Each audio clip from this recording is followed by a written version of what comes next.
ফ্যাসিবাদের নির্মমতা শিকার অসংখ্য মানুষের কান্না আর হাজারো প্রাণের আত্মত্যাগের মধ্যে দিয়ে অবশেষে আজ থেকে পুনরায় যাত্রা শুরু হতে যাচ্ছে জনগণের ভোটে জনগণের কাছে জবাবদিহিমূলক সত্যিকার অর্থে জনপ্রতিনিধিশীল জাতীয় সংসদ।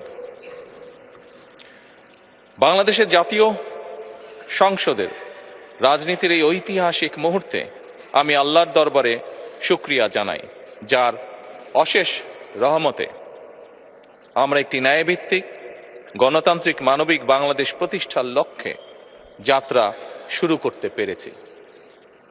1971 সালের স্বাধীনতা যুদ্ধের থেকে শুরু করে 2024 সালের দেশ এবং জনগণের স্বাধীনতা রক্ষার যুদ্ধ সহ এই পর্যন্ত দেশে গণতন্ত্র এবং মানুষের অধিকার প্রতিষ্ঠার সংগ্রামে যারা শহীদ হয়েছেন, ত্রয়োদশ জাতীয় সংসদ শুরুর এই যাত্রা লগ্নে আমি তাদেরকে কৃতজ্ঞতার সঙ্গে স্মরণ করছি। এই আন্দোলন সংগ্রামে যেসব মায়েরা তাদের সন্তান হারিয়েছেন, যেসব সন্তানেরা তাদের প্রিয়জন হারিয়েছেন, যেসব পরিবার তাদের সন্তান স্বজন হারিয়েছেন, যেসব আহত মানুষকে তাদের স্বাচ্ছন্দ্যের জীবন হারাতে হয়েছে, যেসব মানুষগুলো নির্যাতন, নিপীড়ন, রাজনৈতিক হয়রানি কিংবা মিথ্যে মামলা শিকার হয়ে সর্বস্ব হারিয়েছেন, আমি তাদের সকলের অবদানকেও কৃতজ্ঞতার সঙ্গে স্মরণ করছি। দেশের ছাত্র জনতা, কৃষক, শ্রমিক, শিক্ষক, কবি, সাহিত্যিক, সাংবাদিক, চিকিৎসক, প্রকৌশলী, আইনজীবী, কামার কুমার, জেলে তাঁতি, গাড়ি চালক, ব্যবসায়ী এবং সরকারি বেসরকারি চাকরিজীবী, গৃহিণী, সারা দেশে গণতান্ত্রিক রাজনৈতিক দলের নেতা কর্মী সমর্থক তথা সর্বস্তরের সকল শ্রেণী পেশার মানুষ যাদেরকে গুম, খুন, হত্যা, নির্যাতন, নিপীড়ন, মিথ্যা হামলা মামলা কিংবা জীবন্ত মানুষের কবরস্থান তুল্য বর্বর বন্দিশালা, আয়নাঘর, কোনো কিছু দিয়েই যাদের গণতান্ত্রিক আকাঙ্ক্ষাকে রুখে দেওয়া যায়নি,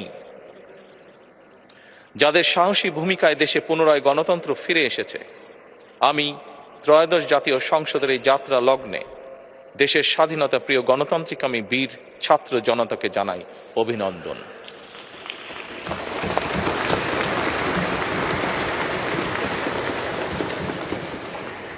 সম্মানিত সংসদ সদস্যবৃন্দ,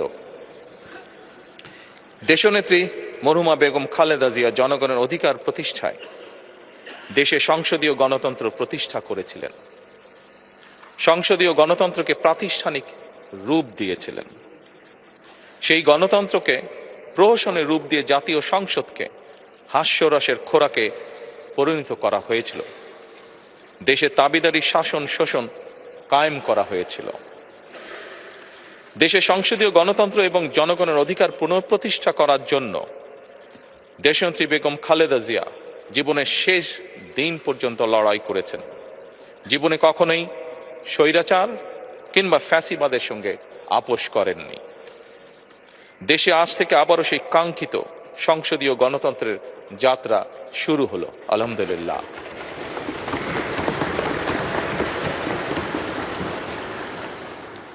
সংসদীয় রাজনীতি প্রতিষ্ঠাতা খালেদা জিয়া দেশ এবং জনগণের সাফল্যে এই শুভ মুহূর্তটি দেখে যেতে পারেননি।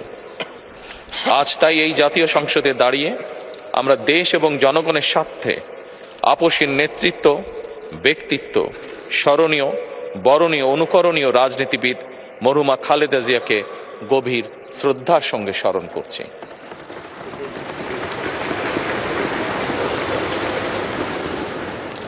সম্মানিত সংসদ সদস্যবৃন্দ, দেশে বহুদলীয় গণতন্ত্রের প্রবক্তা এবং প্রবর্তক, স্বাধীনতার ঘোষক শহীদ প্রেসিডেন্ট জিয়াউর রহমানের একটি উক্তির কথা আপনাদের সামনে আমি স্মরণ করতে চাই।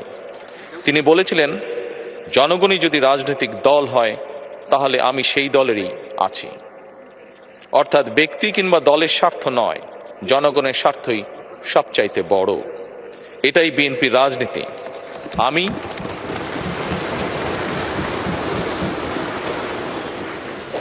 আমি প্রথমবারের মতন বাংলাদেশ জাতীয়তাবাদী দল বিএনপি থেকে জাতীয় সংসদ সদস্য নির্বাচিত হয়েছি।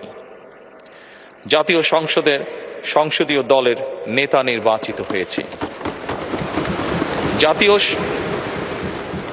জাতীয় সংসদে দলের প্রতিনিধিত্ব করলেও প্রধানমন্ত্রী হিসাবে আমি এই জাতীয় সংসদে দেশের প্রতিনিধিত্ব করছি। দল, মত, ধর্ম, বর্ণ নির্বিশেষে দেশের জনগণের প্রতিনিধিত্ব করছি। আমার রাজনীতি দেশ এবং জনগণের স্বার্থ রক্ষা করার রাজনীতি। বিএনপির রাজনীতি জনগণের জীবন মান উন্নয়ন এবং স্বনির্ভর বাংলাদেশ গড়ার রাজনীতি। প্রতিটি পরিবারকে স্বনির্ভর করাই আমাদের রাজনীতির লক্ষ্য। প্রতিটি পরিবারকে স্বনির্ভর করার মাধ্যমেই বিএনপি একটি স্বনির্ভর, সমৃদ্ধ, নিরাপদ, গণতান্ত্রিক বাংলাদেশ প্রতিষ্ঠা করতে চায়। এই লক্ষ্য অর্জনে আমি জনগণের সমর্থন এবং সহযোগিতা চাইছি। এই মহান জাতীয় সংসদে সকল দলের নির্বাচিত প্রতিজন সংসদ সদস্যের সমর্থন এবং সহযোগিতা আশা করছি।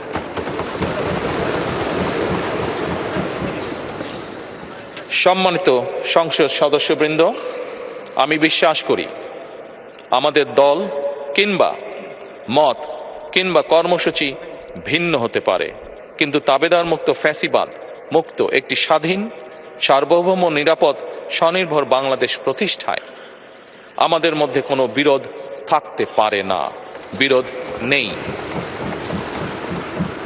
জাতীয় সংসদকে জাতীয় কর্মকাণ্ডের কেন্দ্রবিন্দু না করে বিতাড়িত ফ্যাসিস্ট সরকার জাতীয় সংসদকে অকার্যকর করে ফেলেছিল। আমরা এই মহান জাতীয় সংসদকে সকল যুক্তি, তর্ক আর জাতীয় সমস্যা সমাধানের কেন্দ্রবিন্দুতে পরিণত করতে চাই। সম্মানিত সদস্যবৃন্দ, নতুন সংসদ যাত্রা শুরু করার সময় সংসদের সাবেক স্পিকার কিংবা ডেপুটি স্পিকার উপস্থিত থাকার কথা ছিল, কিন্তু পতিত, পরাজিত, বিতাড়িত ফ্যাসিস্ট সরকারের জনবিরোধী এবং গণবিরোধী কর্মকাণ্ডের ফলে যে জনরোষ তৈরি হয়েছিল তাতে এই মহান সংসদের সাবেক স্পিকার বা ডেপুটি স্পিকারকে খুঁজে পাওয়া যায়নি। তাদের কেউ কারাগারে, কেউ নিখোঁজ কিংবা কেউ পলাতক। দীর্ঘ ১.৫ দশকের ফ্যাসিবাদী এবং তাবেদারি শাসন শোষণের পর জনগণের ভোটে নির্বাচিত প্রতিনিধিদের নিয়ে আজ আমাদের এক বিশেষ পরিস্থিতিতে জাতীয় সংসদের কার্যক্রম শুরু হতে যাচ্ছে। এমন পরিস্থিতিতে আমরা সংবিধান এবং সংসদের কার্যপ্রণালী বিধির বিধান অনুসরণ পূর্বক ত্রয়োদশ জাতীয় সংসদে সভাপতিত্ব করার জন্য আজ আমি প্রবীণ রাজনীতিবিদ এবং 5 বারের মতন নির্বাচিত জাতীয় সংসদ সদস্য জনাব ডক্টর খন্দকার মোশাররফ হোসেনের নাম প্রস্তাব করছি।